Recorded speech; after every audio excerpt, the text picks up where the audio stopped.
You've probably watched this 100 times without realizing it. A mother in Tokyo, kneeling by her son's futon at 6 in the morning, the city still dark outside. He's 4. He doesn't want to get up. And instead of pulling him out of bed, rushing him into clothes, barking orders while she checks the clock, she does something almost nobody does anymore. She waits. She lets him wake up on his own terms, in his own time, inside a routine so consistent his body already knows what comes next. It looks like nothing. It looks slow, even inefficient, in a world obsessed with speed. But researchers studying early childhood development have found that the first 20 minutes after a child wakes up may shape more of their emotional regulation than almost any other moment in the day. Japan consistently ranks among the top countries in the world for childhood emotional stability and low reported anxiety in early school years. That's not an accident.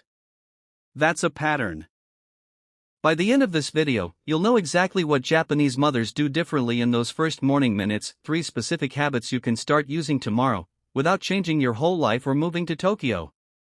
Now, you might be thinking this only works because of Japanese culture, the schools, the whole system around it. But here's what's fascinating: developmental psychologists have found the underlying mechanism isn't cultural at all. It's neurological. It works the same way in a small apartment in Osaka as it does in a house in Ohio. Psychologists have a term for what's happening in that quiet morning window, nonai chawa, literally, inner brain harmony. It's not an ancient philosophy. It's a practical understanding, refined over generations, of how a child's still developing prefrontal cortex responds to calm versus chaos in the first moments of consciousness. And it's the spine of everything we're about to unpack. Because how a child wakes up doesn't just set the mood for breakfast. Research on cortisol regulation in young children suggests it can set the emotional baseline for the entire day: how they handle frustration at school, how they recover from a meltdown, even how well they sleep that night. The first habit starts before the child even opens their eyes. Most parents wake a child with noise. An alarm, a sibling barreling in, a voice already halfway to frustrated, "Come on, we're going to be late." It feels efficient. It feels necessary. But to a child's nervous system, it registers as an alarm in the truest sense, a jolt from stillness into stress, before the day has even started. Japanese mothers do the opposite. They call it mezen no ma, the waking interval. Instead of announcing the day, they enter it quietly. A hand resting gently on the child's back. Soft words, almost a hum, said before the child is even expected to respond. No demands. No countdown. Just presence. Here's the mechanism behind it. A child's brain transitions through sleep stages slowly, and the amygdala, the brain's alarm system, is especially reactive in that half-asleep state. Wake a child abruptly, and you spike cortisol before they've even sat up. Do that every single morning, and you're training their nervous system to associate waking with threat.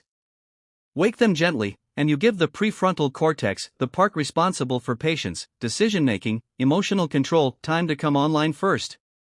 The failure loop is easy to recognize because almost every parent has lived it. You wake your child fast because you're already behind schedule. The child wakes up irritable, maybe crying, maybe refusing to move. You get frustrated because now you're even more behind. The child absorbs your frustration on top of their own, and by the time you're both at the door, the whole morning already feels like a loss. It felt efficient. It cost you 20 extra minutes of meltdown. Here's the reframe worth remembering: you cannot rush a nervous system into calm. The second habit isn't about words at all. It's about hands. Japanese mothers rely heavily on what's called sukinshipu, skinship.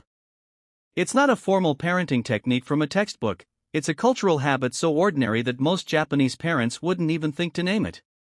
Before a single word is exchanged in the morning, there's contact. A hand on the shoulder while getting dressed. Fingers gently combing through hair. A quick embrace before shoes go on.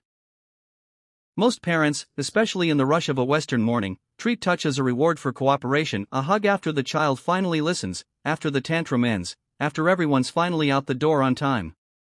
Affection becomes conditional, even if no one intends it that way. Touch shows up after the behavior, not before it. Here's why that ordering matters more than it seems. Physical touch triggers the release of oxytocin, which lowers cortisol and activates the parasympathetic nervous system, the body's rest and digest state, the opposite of fight or flight. When touch comes before a demand, the child's body is already primed for cooperation. When touch comes only after compliance, the child learns that connection is something to be earned, not something that's simply there. Over time, that shapes attachment style itself, whether a child expects love to be steady, or expects it to be conditional on behavior. The failure loop looks like this: a parent, stretched thin, saves warmth for when the child deserves it. Get dressed, then we cuddle. Stop crying, then I'll hold you. It feels fair in the moment, almost like teaching accountability. But what it actually teaches a developing brain is that affection is a transaction. And children who grow up feeling love as a transaction often become adults who chase approval instead of resting in security. Here's the line worth remembering. Connection isn't the reward for good behavior, it's the reason good behavior becomes possible at all. The third habit shows up at the door, right before goodbye. Japanese mothers rarely rush a goodbye. There's a term for it, makiri, the clear parting.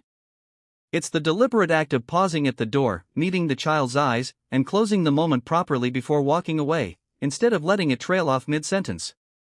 Most parents, especially when running late, do the opposite without meaning to. Shoes get shoved on mid-sentence. Love you, bye, go gets tossed over a shoulder while already reaching for keys. It's not neglect. It's just momentum. But to a young child, an unfinished goodbye can register as an unresolved thread, something left hanging right as they're about to separate from the person they feel safest with. Here's the mechanism.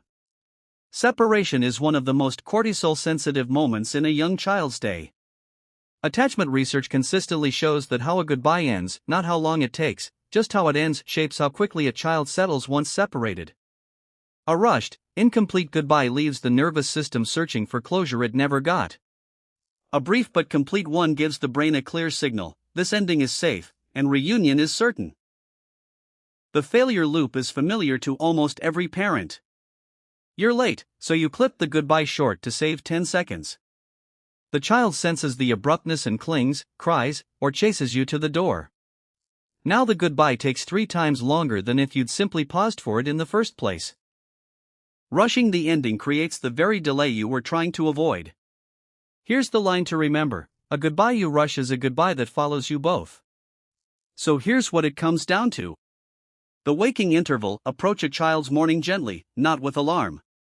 Skinship: let touch come before the demand, not after the compliance. The clear parting: end the goodbye properly, and the day settles faster for everyone. None of this is some secret locked inside Japanese culture. It's simply how a young nervous system works, anywhere in the world, in any home, in any language. You don't need to overhaul your mornings. Pick just one of these, maybe it's 30 extra seconds before you fully close a goodbye, and try it this week. If this shifted how you think about mornings, send it to a parent who needs an easier one. And if you want more of these habits from around the world that actually change how kids grow, subscribe, because the next one might change your evenings too. Small mornings build big children.